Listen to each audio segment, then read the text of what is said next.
ओलांडा हे या देवीचं खास वैशिष्ट्य आहे. या देवीची रोज सकाळी पहाटे 5 वाजता, दुपारी 12 वाजता आणि संध्याकाळी 8 वाजता अशी दिवसातून 3 वेळा आरती होते. आणि तो आरती घेऊन जाणारा जो पुजारी आहे, आरती झाल्यानंतर जी मंदिराच्या बाहेर आरती ओवाळण्यासाठी येत असताना येणारे भाविक, दर्शनासाठी आलेले सर्व भाविक त्या पुजारीच्या समोर 2 लाईनी करून असे खाली बसतात.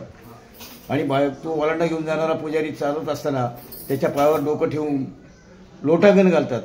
आणि तो लोटांगण घातल्यानंतर तो पुजारी जो आहे आरती घेऊन जाणारा, तो त्या माणसाला ओलांडून पुढे जातो भाविकांना.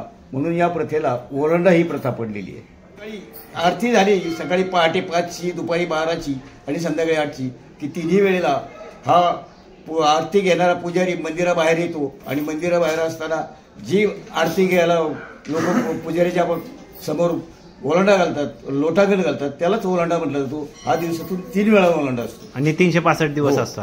365 दिवस. आणि रविवारच्या दिवशी गर्दी जास्त असल्यामुळं हा ओलांडा मुख्य मंदिराच्या बाहेर घेऊन डोंगरावरती पश्चिमेच्या बाजूला जवळजवळ अर्धा किलोमीटर आईचं माहेरघर आहे त्या ठिकाणी जातो. आणि त्या ठिकाणून पुन्हा परत या ठिकाणी येतो.